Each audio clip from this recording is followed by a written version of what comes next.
अपन क्या समझेंगे? सबसे पहली बात तो ये, जब अरावली पर्वतमाला की स्थिति अपन राजस्थान के संदर्भ में देखते हैं तो मेरे भाइयों अरावली पर्वतमाला की स्थिति कुछ इस प्रकार से अपने राजस्थान के अंतर्गत निकल के आती है। जी सर, ये जो आप पर्वतमाला देख रहे हो इसे बोलेंगे अपन अरावली पर्वतमाला। इसके राजस्थान के अंतर्गत शुरुआत कहां से होती है? सबसे पहली इंपॉर्टेंट बात यह निकल के आती है, तो ध्यान रखेंगे राजस्थान में अरावली पर्वतमाला की जो शुरुआत है मेरे भाइयों वो सिरोही के अंतर्गत एक स्थान जिसे आप याद रखेंगे बेटा वो है आबू रोड। तो सिरोही के आबू रोड से प्रारंभ होती है और बेटा कहां तक जाती है तो यह भी आपको ध्यान रखना है सर। सिरोही के आबू रोड से प्रारंभ होकर और झुंझुनू का एक स्थान आता है बेटा जिसको आप कहते हैं खेतड़ी। यहां तक ये रहेगी आपकी अरावली पर्वतमाला राजस्थान के संदर्भ में। लेकिन जब भारत के संदर्भ में पूछा जाए तो बेटा ध्यान रखना भारत के संदर्भ में इसकी जो शुरुआत होती है वो गुजरात से होती है मेरे भाइयों, और इधर की तरफ कहां तक जाएगी तो यहां हरियाणा को क्रॉस करने के बाद मेरे भाइयों दिल्ली तक जाती है।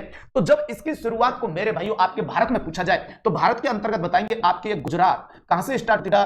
गुजरात अंतर्गत मेरे भाइयों गुजरात के अंतर्गत पालनपुर, और पालनपुर में भी बेटा कहां से स्टार्ट होती है तो ध्यान रखना गिरनार हिल्स। तो खेड़ ब्रह्मा के पालनपुर के गिरनार हिल से प्रारंभ होती है और बेटा आपके यहां हरियाणा होते हुए मेरे भाइयों दी एड करती है कहां पे? दिल्ली।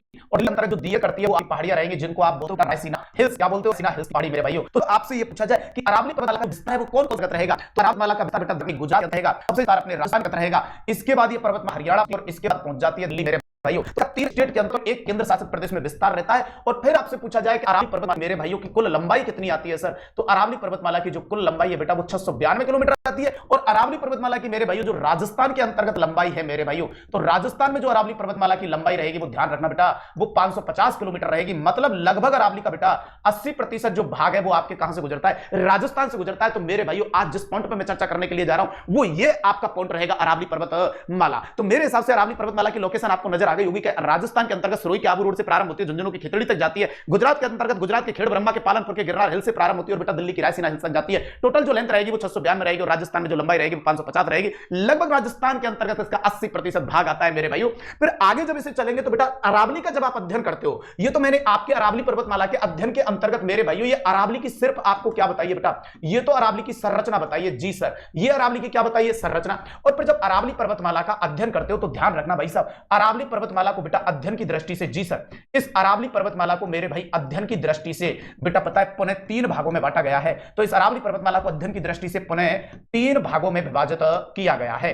तो इसे पुनः वापस से अपन देखने वाले हैं कितने भागों में विभाजित कर बेटा 3 भागों में विभाजित किया गया है। अब सर जो 3 भागों में इस अरावली पर्वतमाला को बांटा गया है बेटा वो 3 भाग कौन से हैं? तो नेक्स्ट पेज पे चलते हैं मेरे भाइयों। यहां पे देखिए अपन पढ़ रहे थे अरावली पर्वतमाला। जी सर, ये वो अपनी अरावली पर्वतमाला हो गई। ओके सर, और इस अरावली पर्वतमाला को मैंने कहा आपसे कि अध्ययन की दृष्टि से मैं कितने भागों में बांटने के लिए जा रहा हूं? सर 3 भागों में बांट रहे हो। बिल्कुल मेरे भाइयों। अब वो 3 भाग कौन कौन से रहेंगे? तो भाई सब एक बनता है ये वाला पोर्शन, ये जिसको आप देख रहे हो सर। जी सर, इसे कहेंगे आप उत्तरी अरावली। क्या कहेंगे बेटा? उत्तरी अरावली। ओके सर, एक बनेगा मेरे भाइयों ये वाला पोर्शन जिसको आप कहेंगे बेटा दक्षिणी अरावली। क्या कहेंगे सर? दक्षिणी अरावली। और एक मेरे भाइयों जो बीच के अंतर्गत ये पोर्शन देख पा रहे हो बेटा ये रहेगा आपका कौन सा? मध्य अरावली। तो मेरे भाइयों ये अरावली को अध्ययन की दृष्टि से बेटा 3 भागों में बांटते हैं जिसमें एक भाग बनता है आपका, बोलिए कौन? उत्तरी अरावली। एक बेटा आपका आता है जिसे आप कहते हैं मध्य अरावली, और बेटा एक आता है जिसको आप कहते हैं क्या? दक्षिणी अरावली। तो कभी भी पूछा जाए कि उत्तरी अरावली की लोकेशन कहां से कहां तक रहेगी, मध्य अरावली की कहां से कहां तक रहेगी और दक्षिणी अरावली की कहां से कहां तक रहेगी, तो इसमें भी टेंशन लेने का विषय नहीं है। अभी आप शुरू कर रहे थे मेरे भाइयों इसको कहां से? थोड़ी देर पहले सर अपन तो सिरोही से शुरू कर रहे थे। बिल्कुल बेटा, और लेके कहां तक जा रहे थे मेरे भाइयों? इसको झुंझुनू तक। ओके सर,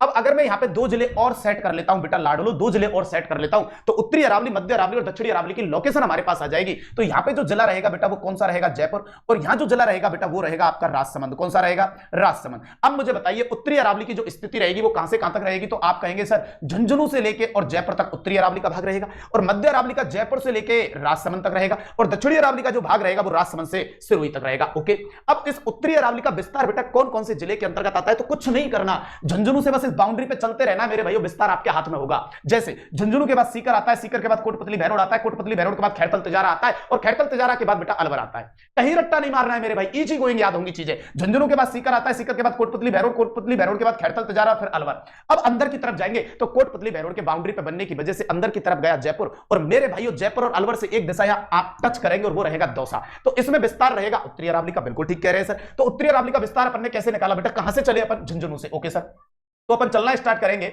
झुंझुनू से। झुंझुनू के बाद मेरे भाइयों क्या आएगा आपके पास? सीकर। जी सर, और सीकर के बाद आपके पास आ जाएगा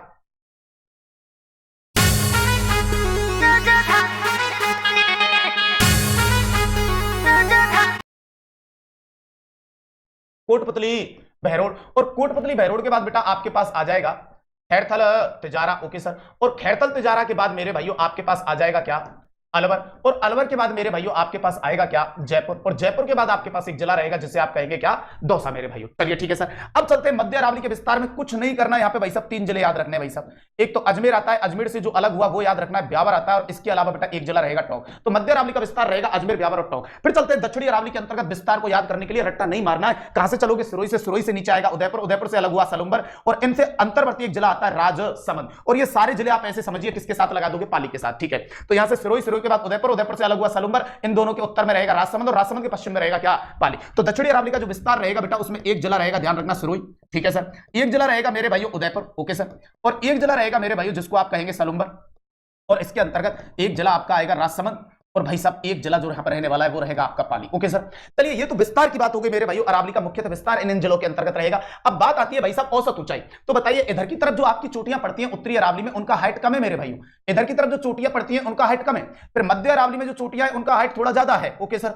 और जब दक्षिणी अरावली के अंतर्गत आता हूं तो यहां पे आपकी जो भी आपकी चोटियां आती हैं वो सबसे ज्यादा ऊंची हैं। तो सीधी सी बात ये कहना चाहता हूं, अगर आप उत्तर की तरफ से दक्षिण वाली साइड में आओगे अरावली में तो लगातार ये चोटियां ऊंची होती जाती है। तो यहां औसत ऊंचाई जो रहेगी उत्तरी अरावली में बेटा वो कम रहेगी, इसीलिए औसत ऊंचाई जो यहां पे आती है बेटा वो 450 मीटर आती है। कितनी आती है, 450 मीटर। मध्य अरावली की जो औसत ऊंचाई आती है बेटा वो ध्यान रखना 700 मीटर आती है, ठीक है सर। और औसत ऊंचाई दक्षिणी अरावली की जो आती है मेरे भाइयों वो 1000 मीटर आती है। कितनी आती है, 1000 मीटर। तो अरावली को अपने अध्ययन की दृष्टि से 3 भागों में बांटा, और 3 भागों में बांटने के बाद ये दो चीज हर एक बच्चे को याद होनी चाहिए, विस्तार, औसत ऊंचाई, विस्तार, औसत ऊंचाई, और विस्तार और औसत ऊंचाई हर एक अरावली में। क्योंकि क्वेश्चन यहां से बनता है कि उत्तरी अरावली का विस्तार किस जिले में नहीं है, तो फिर आपको ये जिले अगर याद होंगे तो इनके अलावा कोई एक जिला दे दिया जाएगा, ये ध्यान रखना। और हाइट भी ध्यान रखेंगे। अब इससे भी इंपॉर्टेंट पॉइंट इसमें बनता है कि उत्तरी अरावली की सबसे ऊंची चोटी कौन सी है, मध्य अरावली की कौन सी और दक्षिणी अरावली की कौन सी है। तो नेक्स्ट पेज पे चलते हैं मेरे भाई, और यहां पे आप देख रहे हैं कि उत्तरी अरावली, मध्य अरावली और दक्षिणी अरावली की सबसे ऊंची चोटी की बात करते हैं। अब ये बात ध्यान रहे कि भाई साहब आपको उत्तरी अरावली की जो सबसे ऊंची चोटी बतानी है वो आनी इन ही जिलों में से चाहिए, क्योंकि उत्तरी अरावली का विस्तार ही इन जिलों में है। बात तो ठीक कह रहे हैं सर।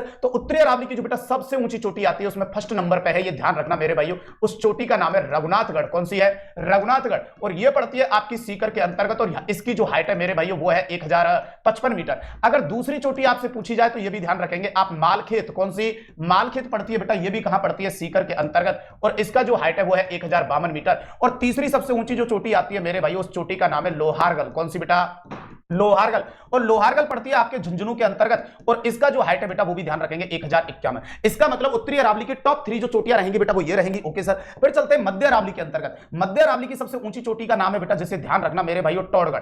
टोड़गढ़ या गोरमजी कहते हैं, टोड़गढ़ या गोरमजी ये चोटी रहेगी, ओके सर। और ये कहां पे रहेगी, तो ये ब्यावर के अंतर्गत रहेगी, और इसका जो हाइट रहेगा मेरे भाइयों वो 934 मीटर रहेगा, ठीक है सर। फिर दूसरी जो चोटी रहेगी भाई साहब सबसे ऊंची चोटी वो रहेगी आपकी तारागढ़, ओके सर। और तारागढ़ कहां पे पड़ती है मेरे भाइयों, अजमेर के अंतर्गत पड़ती है, और इसका जो हाइट है वो रहेगा 873 मीटर। और भाई साहब तीसरी जो ऊंची चोटी रहेगी उसका नाम रहेगा नाग पहाड़ी। क्या रहेगा बेटा, नाग पहाड़ी। और नाग पहाड़ी भी कहां पड़ती है मेरे भाइयों, अजमेर के अंतर्गत पड़ती है, और इसकी हाइट रहेगी 795 मीटर। तो बेटा ये मध्य अरावली की आपकी टॉप 3 चोटियां रहेगी, जैसे उत्तरी अरावली की 3 वो है, इसी प्रकार मध्य अरावली की भी ध्यान रखेंगे। कई बार क्वेश्चन में क्या होता है, मध्य अरावली की सबसे ऊंची चोटी और ऑप्शन में टोड़गढ़ या गोरमजी देता ही नहीं है, तो फिर उस स्थिति में हमको आंसर क्या करना पड़ेगा, तारागढ़। और अगर ये दोनों भी नहीं दी तो क्या करना पड़ेगा, नागपहाड़ी। तो इसलिए आपको यहां कम से कम 3-3 चोटी याद होनी चाहिए, और वो अलग से देखेंगे अरावली की चोटियों का आरोही क्रम, वो यहां पे नहीं है। या तो आप इन अरावली का विभाजन करने के बाद इनकी टॉप 3 चोटी हर एक स्टूडेंट को याद होनी चाहिए। अब अगली बात कर लेते हैं सबसे ऊंची चोटी दक्षिणी अरावली की। तो बेटा दक्षिणी अरावली में सबसे ऊंची चोटी का नाम है जिसे आप कहते हैं गुरु शिखर।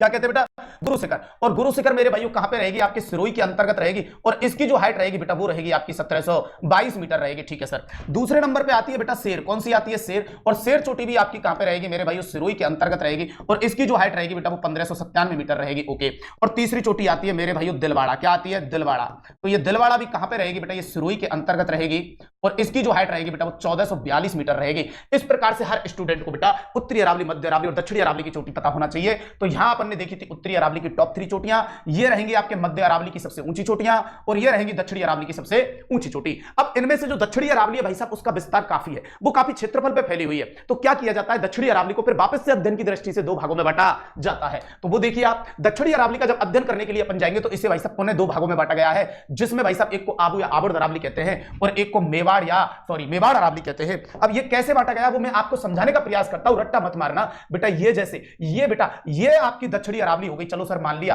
कि ये कौन सी अरावली हो गई, ये बेटा आपकी दक्षिणी अरावली हो गई, ओके सर। अब दक्षिणी अरावली में जब आपने विस्तार लिखा था, ध्यान देना, तो भाई साहब इधर की तरफ एक जिला लिखा था सिरोही, बिल्कुल लिखा था सर। इधर एक जिला लिखा था उदयपुर, उदयपुर से एक जिला अलग हुआ था सलुम्बर, बिल्कुल ठीक कह रहे हैं सर। और इधर की तरफ एक जिला अंतर्वर्ती आता है राजसमंद, और फिर अपन ने इधर की तरफ एक जिला लिखा था पाली। अब इस दक्षिणी अरावली को बेटा काफी क्षेत्रफल अधिक होने की वजह से इसे दो भागों में बांटा गया है, जिसमें से एक भाग तो बेटा ये बनता है, ये बनता है एक भाग, और बेटा एक भाग आपका ये बनता है। जी सर, अब गौर फरमाना आप मेरे भाइयों, जो इधर वाला भाग है, जो पश्चिम वाली साइड का भाग है, ये वाला भाग जिसको मैं वापस से कलर कर रहा हूं, जिसमें विस्तार आपको देखने को मिल रहा है पाली और सिरोही, और एक ये वाला भाग जिसको मैं कलर कर रहा हूं मेरे भाइयों, जिसमें विस्तार देखने को मिल रहा है उदयपुर, सलुम्बर और राजसमंद वाला। तो पता है इस पाली और सिरोही वाले भाग को दक्षिणी अरावली में भी किस नाम से जाना गया है? तो भाई साहब ये किस नाम से जाना गया है ध्यान रखना, आबू या आबुर्द अरावली कहते हैं। तो भाई साहब आबू या आबुर्द अरावली का जो विस्तार रहेगा वो आपका कहां रहेगा? पाली या सिरोही के अंतर्गत। और जो इधर वाली साइड है मेरे भाइयों, इस अरावली को आप किस नाम से जानेंगे? तो ये भी ध्यान रहे, ये वाली जो अरावली रहेगी वो मेवाड़ अरावली रहेगी। अब भाई साहब यहां पे अपन को क्या निकल के आई बात ये निकल के आई कि आबू या आबुर्द अरावली जो दक्षिणी अरावली में पश्चिमी वाला हिस्सा है, तो विस्तार कहां पे रहेगा? तो विस्तार दो जगह रहेगा बेटा, एक पाली रहेगा और एक सिरोही रहेगा, ठीक है सर। और मेवाड़ अरावली के अंतर्गत जब जाता हूं तो इसका विस्तार कहां पे रहेगा? तो वो भी देख ले बेटा, मेवाड़ अरावली के अंतर्गत इसका जो विस्तार रहेगा वो उदयपुर रहेगा मेरे भाइयों। इसके अलावा इसका विस्तार राजसमंद में रहेगा, ठीक है सर। और इसके अलावा इसका विस्तार बेटा सलुम्बर में रहेगा। कहां पे रहेगा? सलुम्बर के अंतर्गत रहेगा। ओके सर, अब यहां पे सबसे अच्छी और इंपॉर्टेंट बात आती है कि आबू या अरावली की अगर उसने आपसे सबसे ऊंची चोटी पूछ ली तो क्या कहोगे? तो घबराने की जरूरत ही नहीं है, क्योंकि यहां तो सिरोही आ रहा है, और सिरोही आ रहा है तो फिर इसकी सबसे ऊंची चोटी का नाम रहेगा बेटा, ध्यान रखना, गुरु शिखर। कौन सी रहेगी? गुरु शिखर। कहां पे पड़ती है मेरे भाइयों? सिरोही के अंतर्गत पड़ती है, अपन ने देखा था। हाइट कितनी है मेरे भाइयों? 1722 मीटर है। ओके सर, अब बाई चांस अगर दूसरी भी पूछ ले तो सिरोही की तो आएगी, शेर बिल्कुल आएगी सर, वो तो आ ही रही थी कंटिन्यूअस, बिल्कुल। सिरोही में पड़ती है, हाइट कितनी है? 1597 मीटर। लेकिन बेटा यहां अगर बच्चा फंसेगा तो वो इस जगह पे जाके फंसेगा जब वो ये कहेगा कि अरावली पर्वतमाला की सबसे ऊंची चोटी कौन सी है, और इतने में अगर बच्चे ने आंसर दे दिया गुरु शिखर तो गड़बड़ हो सकती है। अरावली पर्वतमाला की सबसे ऊंची चोटी कौन सी है? जो कि मेवाड़ अरावली में आती है। अब बताइए गुरु शिखर तो यही रहेगी बेटा, अब मेवाड़ अरावली में आती है मतलब कि इन जिलों में से होनी चाहिए। तो भाई साहब गजब का ये क्वेश्चन बनने वाला है आगामी भर्तियों के अंतर्गत, जरूर ध्यान रखना। तो दक्षिणी अरावली की सबसे ऊंची चोटी कौन सी है? जो कि मेवाड़ अरावली में आती है। या अरावली की सबसे ऊंची चोटी कौन सी है? जो कि मेवाड़ अरावली में आती है। तो भाई साहब देखो, गुरु शिखर को ला नहीं सकता, शेर को ला नहीं सकता, दिलवाड़ा को ला नहीं सकता, क्योंकि वो सब सिरोही में पड़ती है। लेकिन फिर उसके बाद बेटा एक चोटी आती है जिसे आप जरगा कहते हो, बिल्कुल सर, और जरगा पड़ती है उदयपुर के अंतर्गत, और यह है बेटा 1431 मीटर, ध्यान रखना। और दूसरी सबसे ऊंची जो चोटी आती है बेटा इधर की तरफ, उस चोटी का नाम है मेरे भाइयों कुंभलगढ़। कौन सी बेटा? कुंभलगढ़। और ये कुंभलगढ़ पड़ती है आपकी राजसमंद के अंतर्गत, और इसका हाइट है बेटा 1224 मीटर। तो अगर आपसे यह कहा जाए कि मेवाड़ अरावली की सबसे ऊंची चोटी कौन सी है तो जरगा, और दूसरी सबसे ऊंची चोटी कौन सी है तो कुंभलगढ़। तो मेरे भाइयों यहां तक आपको यह अरावली की जो जानकारी मैंने दी, जो बड़ी इंपॉर्टेंट है अरावली के अध्ययन से संबंधित, बाकी अरावली में काफी सारी बातें, लेकिन ये इंपॉर्टेंट पॉइंट है जो कंपटीशन के दृष्टिकोण से बार बार पूछा जाता है। मेरे भाइयों जरूर आपको ये चीजें समझ में आई होंगी। अगली बात, अब देखिए जिस प्रकार से आप पढ़ाई कर रहे हो मेरे भाइयों, उसके साथ साथ विगत